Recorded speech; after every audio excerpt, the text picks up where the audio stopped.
There's more breaking news coming in, and this time it's coming in from Pakistan. The United States has stopped all visa operations and visa services in Pakistan for now. This suspension has been announced after the attack on the American consulate in Karachi. A violent mob had attacked the US consulate in Karachi. There were protests in Lahore, there were protests in Islamabad, there were protests in Skardu in Pakistan-occupied Jammu and Kashmir. We are now being told there will be no visa work in Lahore, Karachi and Islamabad for now. On camera, you can see those images. A mob assembled close to the US Embassy initially in Karachi. Then, through the tear gas shells, they reached the consulate entrance. They breached the wall. They entered, and watch that image on your television screen. They opened fire. They opened fire with a handgun, with a pistol at the security forces inside. US Marines who were there, they opened fire in self-defense. The information that's coming in from Pakistan seems to indicate the embassy security, they opened fire. Some reports seem to indicate there were at least 12 fatalities. The injuries are much higher, but 12 fatalities in this Pakistani attack at the US consulate in Karachi.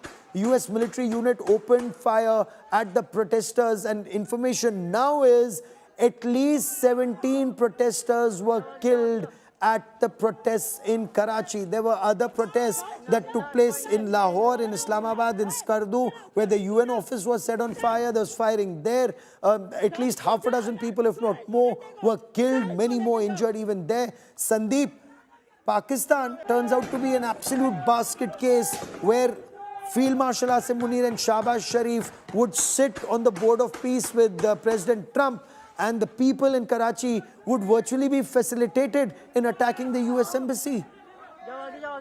Look at Pakistan. It's in the middle of a poly crisis. It's an economic basket case.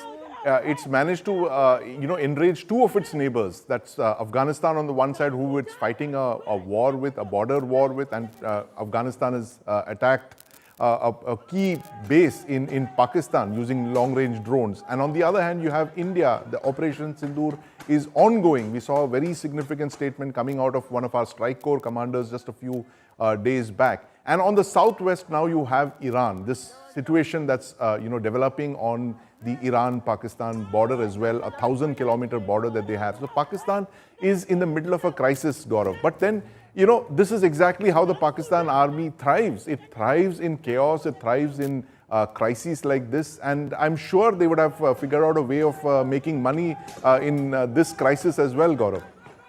And this is so worrisome. Shivani, there were also reports that the Taliban has targeted Pakistan in Islamabad, in Quetta, Balochistan, also in Khyber Pakhtunkhwa. So as Sandeep was pointing out, it's a poly crisis, economic crisis, border crisis, military crisis internally, political crisis internally, and then this US consulate attack.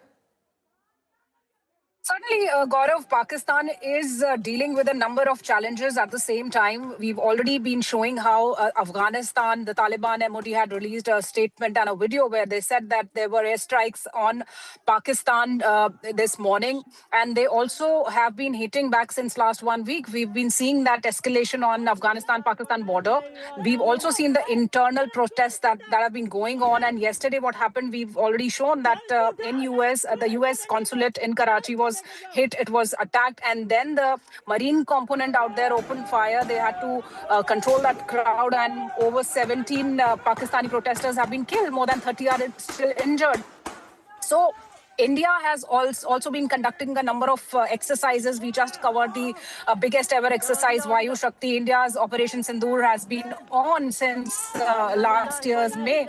And so certainly Pakistan is dealing with a number of situations right now. And now this protest that has opened up another front for Pakistan seems to be a very difficult time for it.